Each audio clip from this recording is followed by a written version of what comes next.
Seorang pria hidup menyendiri di mercusuar terpencil Skotlandia.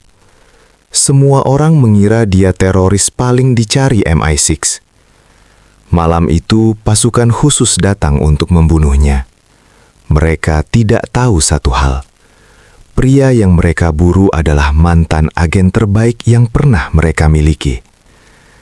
Dan satu-satunya alasan dia masih hidup adalah seorang gadis kecil bernama Jessie. Kisah dimulai di pulau terpencil Outer Hebrides, lepas pantai barat laut Skotlandia. Michael Mason hidup terasing di mercusuar tua bersama anjingnya. Rutinitasnya monoton, sepi, dan jauh dari dunia luar. Satu-satunya interaksi manusia hanyalah Jessie, gadis kecil yang rutin datang bersama pamannya mengantarkan kebutuhan logistik. Mereka tak pernah berbicara.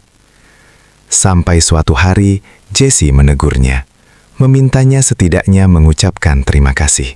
Di saat yang sama, badai besar menghantam laut. Perahu pamannya kehilangan kendali. Jessie nekat mendekat menggunakan perahu kecil dan terjatuh. Mason tanpa ragu terjun menyelamatkannya. Jessie selamat, pamannya tidak. Pagi harinya, Mason mengobati luka Jessie, tapi tak melapor ke polisi. Jessie mulai curiga. Bagaimana pria ini tahu kedua orang tuanya telah meninggal? Saat Mason keluar, Jessie diam-diam membawa pisau untuk berjaga-jaga. Di London, parlemen Inggris sedang memanas. Kepala MI6, Manafort, disidang karena software pengawasan ilegal yang meretas warganya. Demi meredam skandal politik, Perdana Menteri memintanya pensiun dini dan menjadikannya kambing hitam. Roberta ditunjuk sebagai pengganti sementara. Saat menguji sistem, Roberta terkejut. Software mendeteksi target prioritas tertinggi. Teroris internasional bernama Michael Mason. Malam itu juga, pasukan dikirim ke mercusuar. Mason sudah bersiap. Ia memasang jebakan jauh hari sebelumnya. Satu persatu pasukan tumbang, namun jumlah mereka terlalu banyak. Jessie hampir tertangkap. Mason berhasil menyelamatkannya, tapi anjingnya tewas dalam baku tembak. Untuk pertama kalinya terlihat jelas, pria ini bukan warga biasa. Ia prajurit terlatih. Roberta kaget. Seluruh timnya tewas. Ia mengirim agen terbaiknya, James Wortman.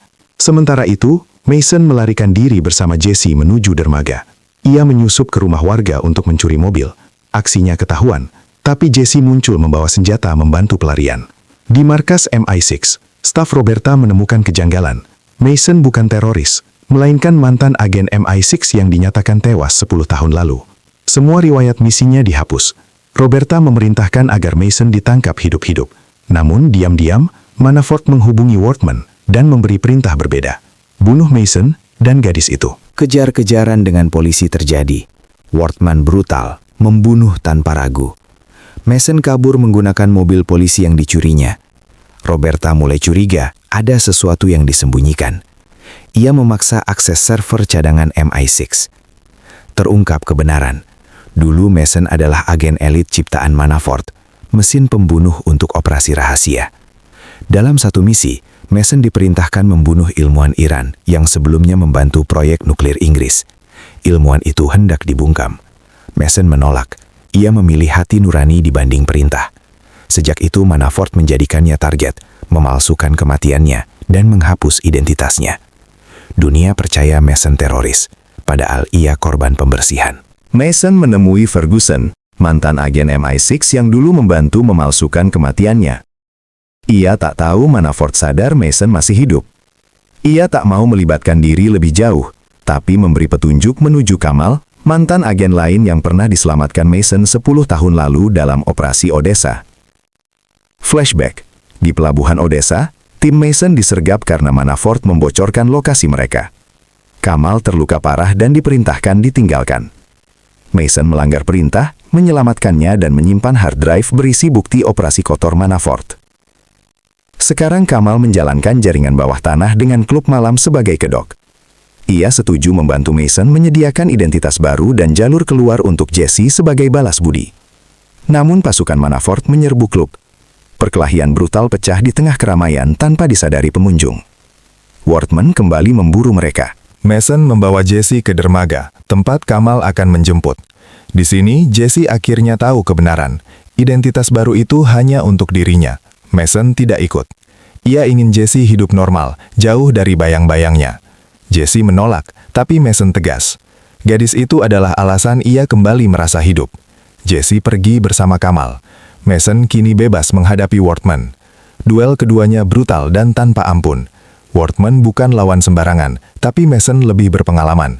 Pertarungan berakhir dengan Wortman kalah. Keesokan harinya, Manafort terbangun dan mendapati seluruh pengawalnya tewas. Mason sudah ada di hadapannya. Manafort mencoba merayu, menawarkan pemulihan nama dan posisi. Mason menolak. Ia memberitahu bahwa salinan data Odessa ada pada Kamal. Bukti cukup untuk menghancurkan karir Manafort. Nasib Manafort tamat. 3 bulan kemudian, Jesse hidup di Spanyol dengan identitas baru. Roberta diam-diam mengawasinya, bukan untuk menangkap, tapi memastikan ia aman. Tiba-tiba CCTV restoran tempat Jesse makan bergerak sendiri. Roberta tersenyum. Itu tanda Mason masih hidup dan mengawasi dari jauh. Pelayan restoran mengantarkan hadiah kecil untuk Jesse, titipan dari pria misterius di luar. Jesse tersenyum. Mason tak pernah benar-benar pergi. Shelter 2026 bukan sekedar film aksi. Ini kisah tentang pengkhianatan negara terhadap agennya sendiri, tentang hati nurani yang lebih kuat dari perintah, dan tentang seorang pria yang menemukan alasan untuk hidup kembali lewat seorang anak kecil yang tak sengaja mengetuk pintu mercusuarnya.